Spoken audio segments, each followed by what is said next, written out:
ఈ మధ్యకాలంలో ఒక ఛానల్ అయితే పర్టికులర్గా ఆర్యాపురం కోఆపరేటివ్ బ్యాంక్ మీద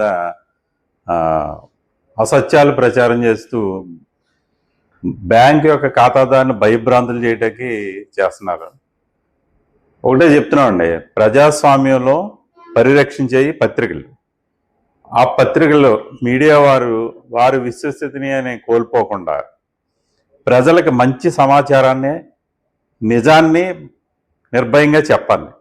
అందుకని ఏమీ లేని దాన్ని ఉన్నట్టుగా ప్రజల్ని భయభ్రాంతులు చేయకూడదు. ఎందుకంటే ఆర్యాపురం కోఆపరేటివ్ బ్యాంక్ అనేది 108 సంవత్సరాల చరిత్ర కలది.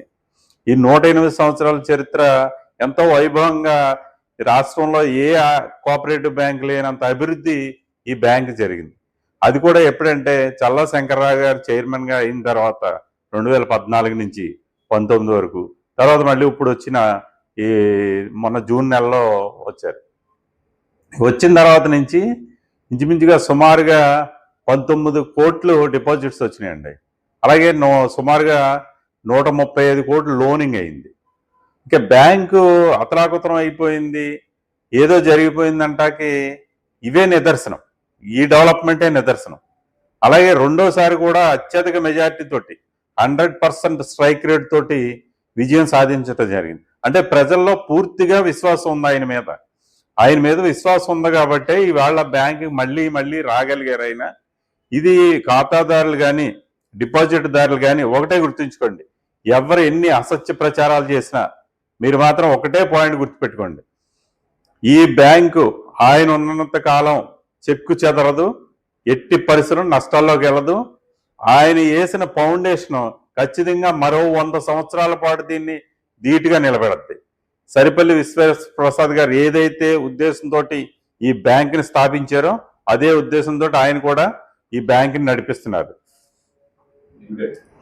అలాగే డివిడెండ్ లేకుండా మేము వచ్చేటప్పుడు డివిడెంట్ లేదండి 5 సంవత్సరాల నుంచి.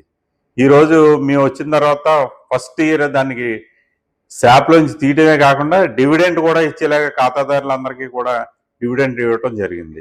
అలాగే ఫోన్పే తీసుకొస్తున్నాం. దేశంలో బ్యాంకులు ఏ విధంగా అయితే టెక్నాలజీగా రూపాంతరం చెంది ముందుకెళ్తున్నాయో అదే దారిలో ఈ కోఆపరేటివ్ బ్యాంక్ కూడా షెడ్యూల్ బ్యాంకులు ఎస్బీఐ, కెనరా బ్యాంకు, ఈ బ్యాంకులు ఎలాగైతే ఉంటాయో అదే వరవడిలో ఈ బ్యాంకును కూడా ముందుకు తీసుకెళ్తాం జరుగుతుంది. దీంట్లో ఎక్కడ స్కామ్లు జరిగినాయండి? ఈ డెవలప్మెంట్ చూస్తారు ప్రజలందరూ ఖచ్చితంగా. కాబట్టి పత్రికలు నిజాన్ని చెప్పండి, భయభ్రాంతులు చేయొద్దని మనస్ఫూర్తిగా కోరుకుంటూ సెలవు తీసుకుంటాం.